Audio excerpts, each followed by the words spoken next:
कोरेगाव तालुक्याच्या उत्तर भागातील पिंपोडे बुद्रुक भावेनगर परिसरातील स्टोन क्रशरच्या प्रश्नावर संतप्त ग्रामस्थ आणि शेतकरी आता आक्रमक झालेले आहेत.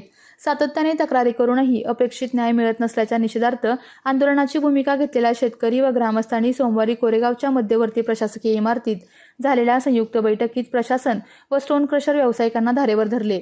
सुमारे 1.5 तास चाललेल्या या बैठकीत आरोप प्रत्यारोपांच्या जोरदार फैरी झडल्या. प्रांताधिकारी प्रमोद कुदळे यांच्या अध्यक्षतेखाली आणि तहसीलदार डॉक्टर संगमेश कोडे यांच्या प्रमुख उपस्थितीत शेतकरी, ग्रामस्थ आणि स्टोन क्रशर व्यावसायिकांची सोमवारी सकाळी संयुक्त बैठक पार पडली.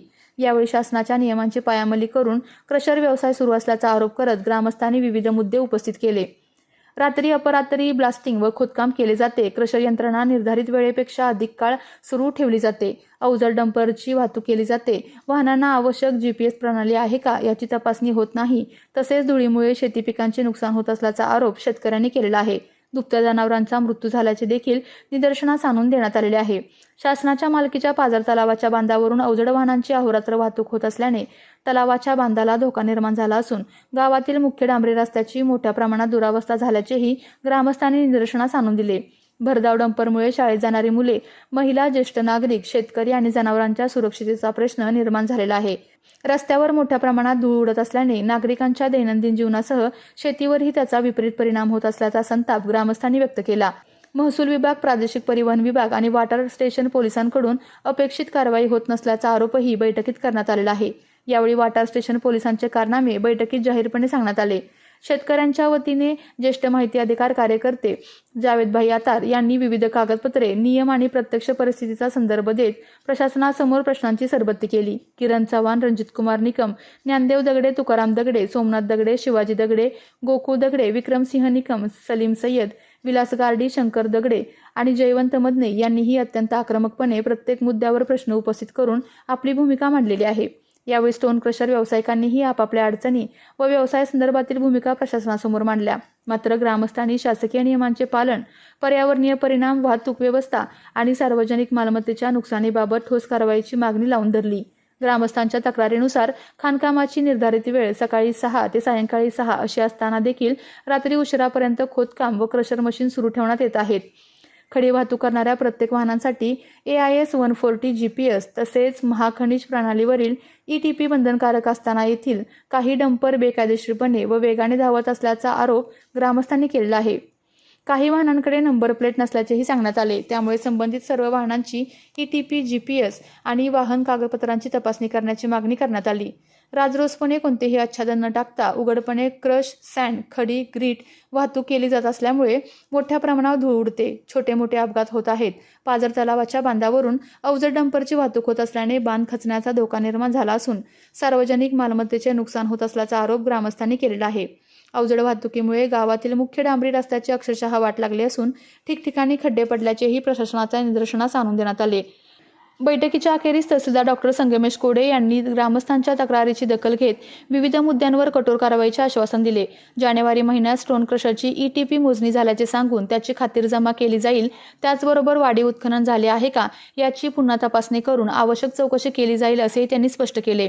धुळीच्या तक्रारीबाबत सातारा येथील प्रदूषण नियंत्रण मंडळाच्या उपप्रादेशिक अधिकाऱ्यांना तातडीने स्थळ पाहणी करून आवश्यक कारवाई करण्याच्या सूचना देण्यात येतील असेही तहसीलदारांनी सांगितले. अवजड वाहतुकीमुळे ज्या रस्त्याची झालेली दुरावस्था लक्षात घेऊन तातडीने खड्डे भरून घेण्याबाबत सूचना दिल्या जातील. रस्त्यावर नियमित पाणी मारण्याबाबतही संबंधितांना निर्देश दिले जातील. तसेच बेकायदेशीरपणे वाहन चालवणाऱ्या चालकांवर कारवाई करण्यासाठी प्रादेशिक परिवहन अधिकारी कार्यालय तसेच पोलीस दलाशी पत्रव्यवहार केला जाईल असेही त्यांनी स्पष्ट केले. बैठकीनंतर ग्रामस्थांच्या वतीने स्टोन क्रशरमुळे होणारे कथित अवैध उत्खनन, अवैध व बेकायदेशीर वाहतूक, रस्त्याची दुरावस्था आणि सार्वजनिक मालमत्तेचे नुकसान याबाबत तातडीने पंचनामा करून दंडात्मक कारवाई करावी या मागणीचे निवेदन तहसीलदारांना सादर करण्यात आले. तक्रारी करूनही कारवाई होत नसेल तर आंदोलनाचा मार्ग स्वीकारू असा थेट इशारा शेतकरी आणि ग्रामस्थांनी दिल्याने पिंपोडे बुद्रुक भावेनगर येथील स्टोन क्रशरचा प्रश्न आता अधिकच पेटण्याची चिन्हे आहेत.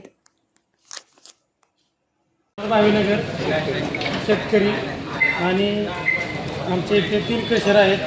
कृष्णाई, तुळजाभवानी आणि स्वामी समर्थ. त्यांचा अतिशय आम्हाला त्रास होतो.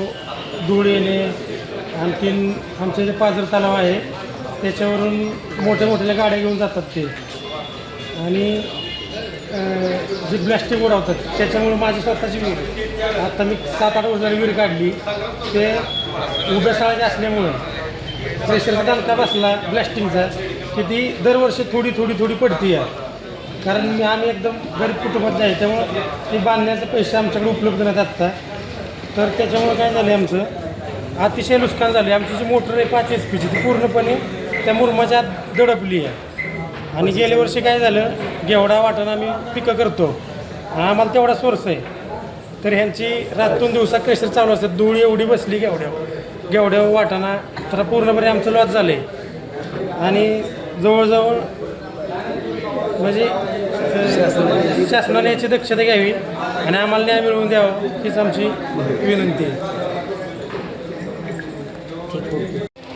आज पिंपोडे बुद्रुक येथील व भावेनगर संलग्न या दोन्ही गावातील शेतकऱ्यांच्या व्यथा मांडण्यासाठी दोन खनिज प्रेशर यांच्या संदर्भात तहसीलदार कोरेगाव यांच्याकडे सकाळी 11 वाजेपासून आत्तापर्यंत एक कार्यशाळा आयोजित करण्यात आली होती. त्यामध्ये खालील मुद्द्यांवर जे आदेश पारित करण्यात आलेले आहेत त्यामध्ये सर्वात महत्त्वाचा मुद्दा की 1 महिन्यापर्यंत बंधाऱ्यावरून वाहतूक फक्त जाईल. त्याच्यानंतर पुढील 24 तारखेपासून 24 सप्टेंबरपासून त्या बंधाऱ्यावरून कोणतीही वाहतूक केली जाणार नाही. दुसरा विषय असा आहे की वाहतूक करताना प्रत्येक वाहनावरती झाकण टाकूनच वाहतूक केली जाईल. तिसरा विषय असा आहे की जे ते आजूबाजूचे शेतकरी आहेत त्या शेतकऱ्यांच्या ज्या पिकांचं नुकसान होतं आहे त्याबद्दल प्रदूषण नियंत्रण महामंडळ जे सातारला कार्यालय आहे त्यांना तहसीलदार साहेबांनी पत्र दिलेले आहे. ते येऊन तपासणी करून त्यानंतर त्यावरती संबंधित स्टोन क्रेशर मालकांवरती कारवाई केली जाईल. त्याच्यानंतरचा दुसरा विषय असा आहे की जे ब्लास्टिंग केलं जात आहे तिथे ते ब्लास्टिंग जे आहे ते जे नवीन पद्धतीतलं जे आलेलं आहे त्या पद्धतीने ब्लास्टिंग करायचं आहे आणि ते दिवसा करायचं आहे.